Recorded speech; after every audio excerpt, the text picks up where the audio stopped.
Political March Madness is about to begin. Tuesday, voters in more than a dozen states will caucus or cast primary ballots in the 2016 presidential contest. So many delegates are at stake, it's known as Super Tuesday. Super Tuesday has a super price tag as well. Millions of dollars will be spent to attract voters. Scott Thuman followed the money to find out where all that cash is coming from. Washington is broken. I am fighting for you. No excuses, no surrender. From the television ads to campaign events across the country. God bless the great state of Nevada.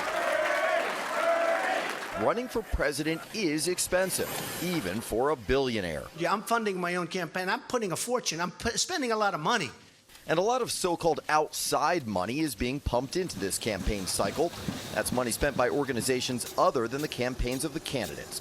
According to the Federal Election Commission, the 2016 presidential candidates and the outside political groups supporting them combined have raised nearly $1 billion so far, with nearly half of that money, 45%, coming from so-called super PACs, outside groups that can support candidates but are not allowed to coordinate with their campaigns.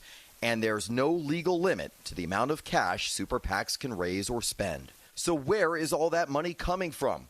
On the Democrat side, Hillary Clinton has raised $184.1 million, according to the Center for Responsive Politics.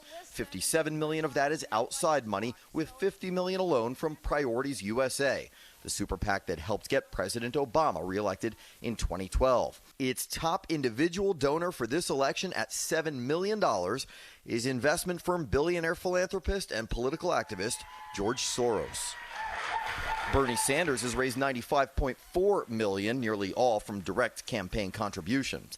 Sanders is negligible super PAC backing. His biggest chunk of outside support is $1.7 million from the union National Nurses United. American democracy is not supposed to be about billionaires buying elections.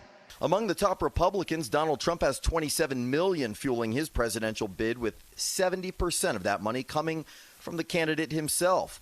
Trump's biggest outside money, $1.8 million, comes from the PAC Make America Great Again. Ted Cruz has $101 million backing his campaign, with nearly $50 million coming from outside groups, including four PACs or groups that share the same name, Keep the Promise. Their biggest donor is listed in Open Secrets as the billionaire Wilks brothers at $15 million, who made their fortune in fracking. Thank you very much. I appreciate it. Marco Rubio rounds out the top three GOP contenders with $77 million in his war chest. $34 million of those are from outside groups. The biggest chunk, $32.9 million, from Conservative Solutions PAC. Its biggest donor is a luxury car dealer in South Florida, Brayman Motor Cars. But money alone can't guarantee a candidate will win the nomination. Just ask Jeb Bush. The former Florida governor far outraised each of the top three Republicans who are still in the race, $152 million, with some $118 million coming from the super PAC Right to Rise. And all that money gone. Thanks, Scott.